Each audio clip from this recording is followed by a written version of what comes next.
नमस्कार दोस्तों, जिंदगी सरिता में आप सबका स्वागत है। मैं सरिता अशोक चौधरी लेकर आई हूँ आपके लिए अपने द्वारा लिखित धारावाहिक कहानी रूपगढ़ी का रहस्य का प्रथम भाग। यह कहानी काल्पनिक है। इस कहानी का उत्तराखंड के किसी भी स्थान अथवा किसी व्यक्ति या इतिहास से कोई वास्ता नहीं है। यह कहानी सिर्फ मनोरंजन के लिए लिखी गई है। तो शुरू करती हूँ कहानी का प्रथम भाग। विक्रांत और साजिया एक न्यूज चैनल में रिपोर्टर होते हैं। उन दोनों का काम होता है कुछ ऐसी अद्भुत जगह के फोटोग्राफ लेना जो रहस्यमय हो तथा वहां रहने वाले लोगों के द्वारा वहां के विषय में जानकारी प्राप्त करके डॉक्यूमेंट्री फिल्म तैयार करना।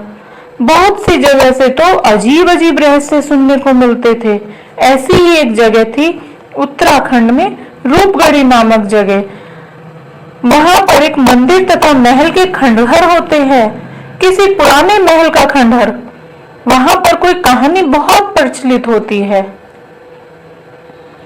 जो बच्चे बच्चे की जुबान पर होती है। वहां के राजा एक बार राज्य में बने देवी के मंदिर में अपने पूर्वजों की पुण्यतिथि पर उनको श्रद्धांजलि देने जाते हैं। इस उपलक्ष्य में उत्सव मनाया जाता है।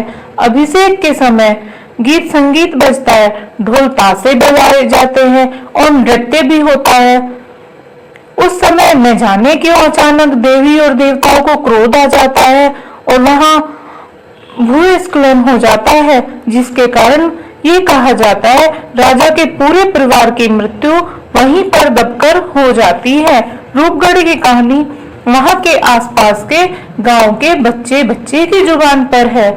लोग तो यहाँ तक भी कहते हैं कि रूपगढ़ी के महल के खंडहरों से रात में अजीब अजीब सी आवाजें आती हैं। यह कहना है वहां रहने वाले सभी लोगों का। वहां के लोग कहते हैं कि यहाँ के खंडहरों में रात भर न मालूम क्या होता है। बहुत रोशनी होती है अर्धरात्रि के पश्चात तथा बहुत सी आवाजें आती हैं जैसे भीड़ भाड़ हो, बहुत से लोग इकट्ठे हैं और जैसे बहुत से लोग गाना बजाना नाचना इत्यादि कर रहे हों। विक्रांत और साजिया उस स्थान पर अपनी टीम के साथ पहुंच जाते हैं रहस्य का पता करने के लिए। उनको तो ऐसे रहस्य की तलाश रहती है। बड़ी अजीब सी जगह होती है वह। बेहद सन्नाटा होता है वहां पर।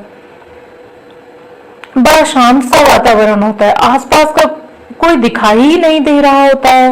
उन्होंने सोचा और चलते हैं। थोड़ी दूर पर रोशनी नाम का एक छोटा सा गांव है।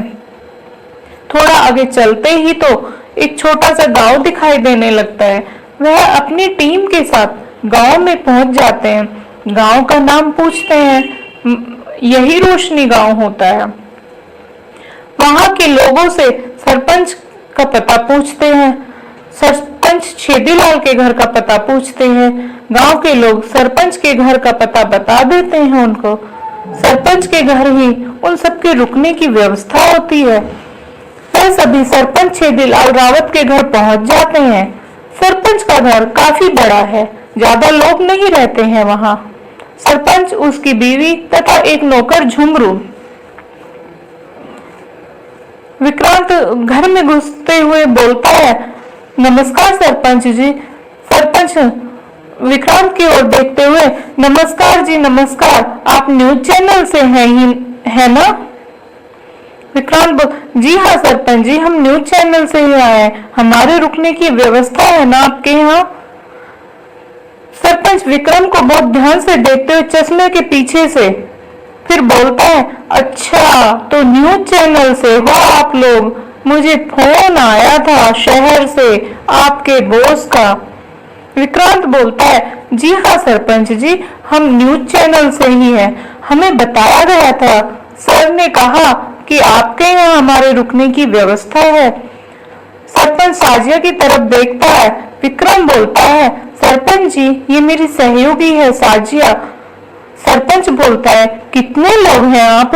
विक्रम बोलता है, 4 हैं, 2 कैमरामैन हैं और गाड़ी में बैठे हैं।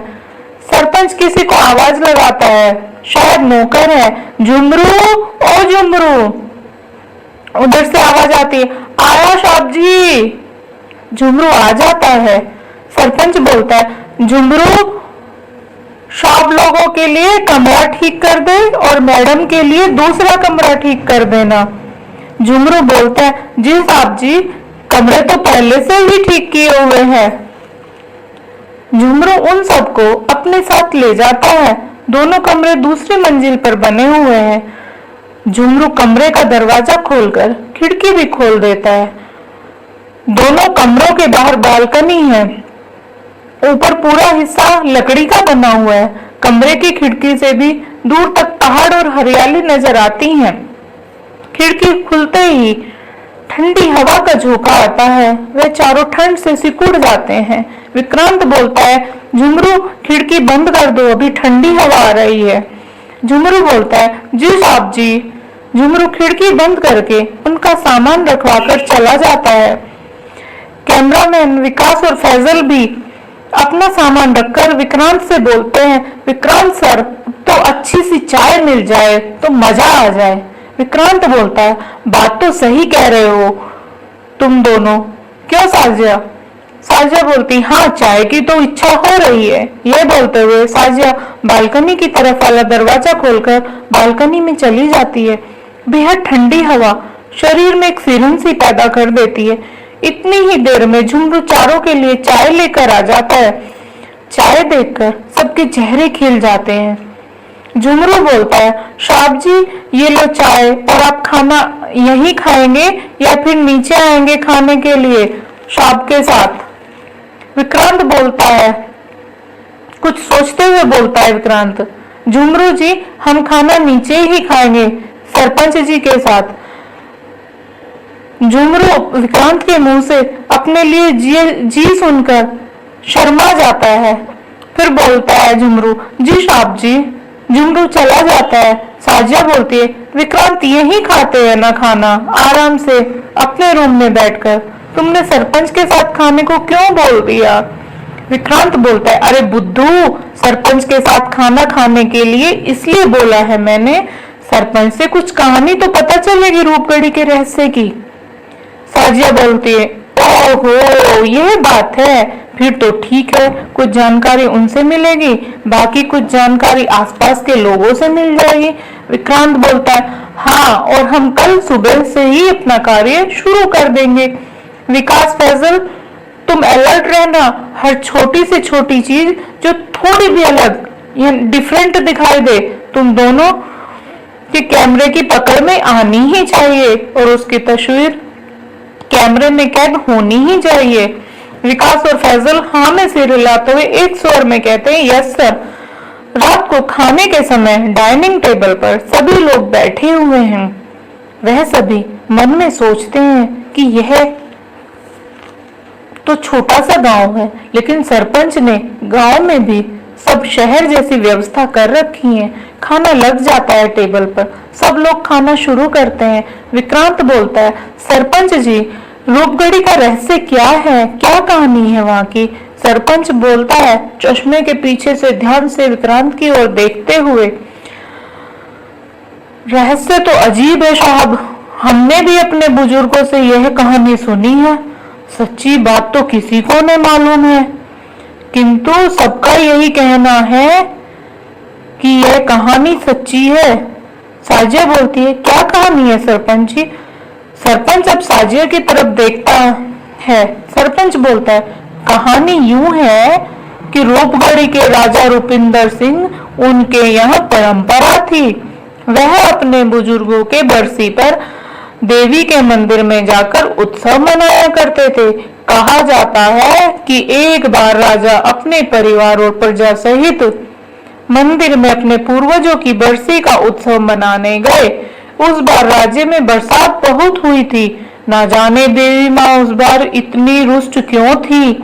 राजा अपने परिवार और राजमहल के सभी दास दासियों के साथ उत्सव मनाने गए। रात में जब वह नाच गाना कर रहे थे तो देवताओं को पता नहीं क्यों और किस कारण से अत्यधिक क्रोध आया और देवताओं ने क्रोध में सब कुछ तहस नहस कर दिया। बहुत ही भयंकर भूस्खलन हुआ और मंदिर को छोड़कर सब नष्ट हो गया, सब वही दबकर मर गए। विक्रांत बोलता है, उसके बाद क्या हुआ सरपंच जी? सरपंच बोलता है, राजा का पूरा परिवार वहीं पर समाप्त हो गया। दास दासियां वहीं दबकर मर गए। पूरा रूपगढ़ी राज्य तहस नहस हो गया, खंडहर में बदल गया। तब से कहा जाता है कि वहां रोज रात्रि में नाच गाना और उत्सव होता है तथा यह सिलसिला सदा से चला आ रहा है। विकास सरपंच जी, आप कभी गए हैं महल के खंडहर की तरफ? सरपंच बोलता है, नहीं नहीं, मैं कभी नहीं गया हूँ। मैं बचपन से खंडहर के विषय में डरावनी कहानियां सुनता आया हूँ, तो बचपन के डर के कारण कभी उधर जाने की हिम्मत नहीं हुई। साहब, मुझे अपनी जान प्यारी है। फैजल बोलता है, जी सरपंच जी, यह बात तो आपकी सही है, सबको अपनी जान प्यारी होती है। सरपंच बोलता है, बिल्कुल साहब। तो दोस्तों, शेष कहानी अगले भाग में। धन्यवाद।